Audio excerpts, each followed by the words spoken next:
Hello, I'm Jashikins, and welcome to another episode of Jash Reads. Tonight we are going to finally be continuing Eragon by Christopher Paolini, which is the first book in the Inheritance cycle. Now, a little warning, of course, this video is intended for adults who are discovering or rediscovering Eragon. This is not for kids. Because, sometimes before in my intro and sometimes as I finish the video off, there are some language that they should not hear. So, but if you're a parent and you're watching this and you're like, hey, my kid would definitely enjoy this book, go buy it because it is a fucking awesome series. And there's also, like, after they finish the Inheritance cycle, there's actually a little book of short stories that came out last year, and it's good. So, let's read this part of the chapter.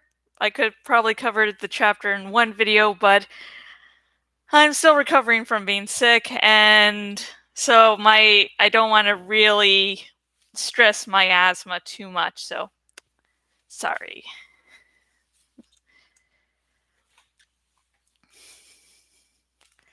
And here's the chapter. A Name of Power. On the way home, Roran said, "There was a stranger from Theransford at Horse today."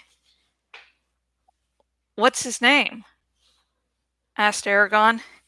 He sidestepped a patch of ice and continued walking at a brisk pace.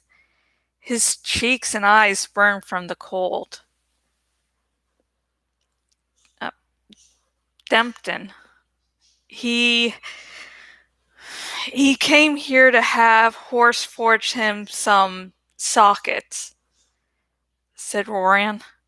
His stocky legs plowed through a drift, clearing the way for Eragon. "Doesn't Theransford have its own smith?" "Yes," replied Roran, "but he isn't skilled enough." He glanced at Eragon. With a shrug, he added, Dempton needs the sockets for his mill. He's expanding it and offered me a job. If I accept, I'll leave with him when he picks up the sockets. Millers worked all year. During winter, they ground whatever people brought them, but in harvest season, they bought grain and sold it as flour. It was hard, dangerous work. Workers often lost fingers or hands to the giant millstones. Are you going to tell Garrow?" asked Eragon. "Yes." A grimly amused smile played across Roran's face. "What for? You know what he thinks about us going away. It'll only cause trouble if you say anything. Forget about it so we can eat tonight's dinner in peace." "I can't. I'm going to take the job." Eragon halted. "Why?" They faced each other, their breath visible in the air. "I know money is hard to come by, but we always manage to survive. You don't have to leave." "No, I don't. But the money is for myself." Roran tried to resume walking, but Eragon refused to budge. "What do you need it for?" he demanded. Roran's shoulders straightened slightly. "I want to marry." Bewilderment and astonishment overwhelmed Eragon. He remembered seeing Katrina and Roran kissing during the trader's visit. But marriage? Katrina? He asked weakly, just to confirm. Roran nodded. Have you asked her? Not yet. But come spring, when I can raise a house, I will. There's too much work on the farm for you to leave now, protested Eragon. Wait until we're ready for planting. No, said Roran, laughing slightly. Spring's the time I'll be needed the most. The ground will have to be furrowed and sown. The crops must be weeded, not to mention all the other chores. No, this is the best time for me to go, when all we really do is wait for the seasons to change. You and Garrow can make do without me. If all goes well, I'll soon be back working on the farm. With a wife. Eragon reluctantly conceded that Roran made sense. He shook his head, but whether with amazement or anger, he knew not. I guess I can only wish you the best of luck. But Garrow may take this with ill humor. We will see. They resumed walking, the silence a barrier between them. Eragon's heart was disturbed. It would take time before he could look upon the development with favor. When they arrived home, Roran did not tell Garrow his plans, but Eragon was sure that he soon would. And that's the end of tonight's little reading. And I know many people say it's like this book is like a combination of Lord of the Rings, not Eragon, that's this book, Lord of the Rings, Dragon Riders of Pern, Star Wars, etc. And I will concede that there are some points in this book where that definitely seems to be the case, like right here when Eragon's like, oh, but the farm, I'm just thinking about the moisture farm in Tatooine from Star Wars. And Luke going, I want to go to this or that, and Uncle Owen like, no, you have to stay here. And I'm just like, yeah.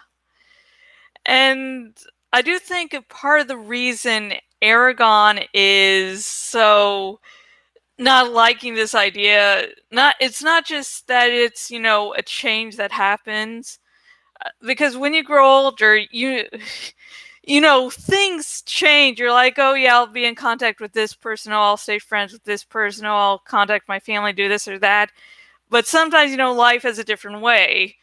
And the first major change is always a big one. Always, it's, I assume, because I'm 33 now, so that first, things will never be the same has like long since passed me by. But yeah, so Eragon's dealing with that, and added to the fact he knows he has a dragon. He learned from Brom.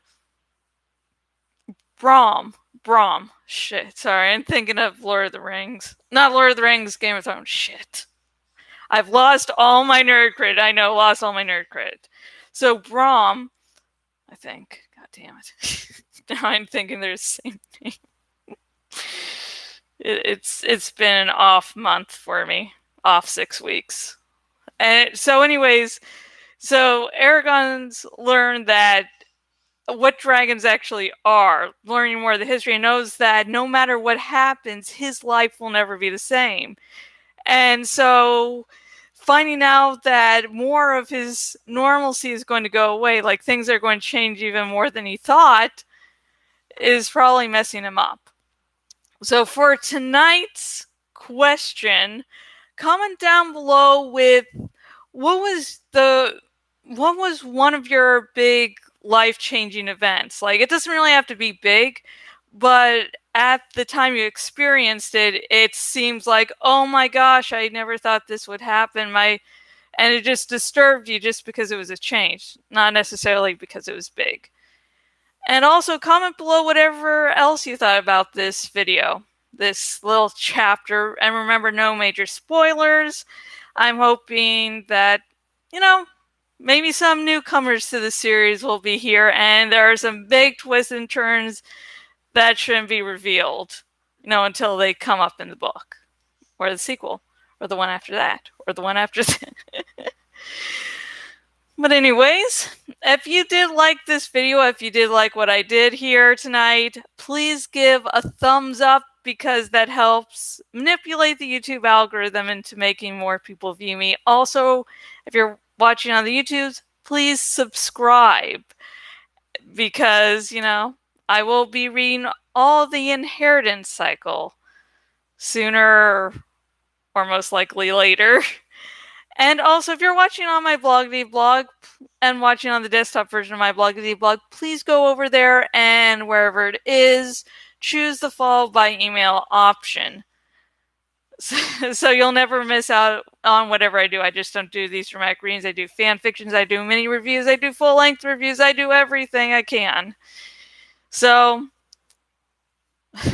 hope you are all staying safe during the coronavirus. One big thing that happened to me last night is I finally caught an Articuno. I was not able to play Pokemon when I was younger, so yeah. It seemed like a really big deal last night. So what's one of your big accomplishments that you felt proud of on the while, in quarantine and self-isolation as you practice social distancing? Comment below. It can be something silly, it can be fun. At least be fun. And until next video, goodbye.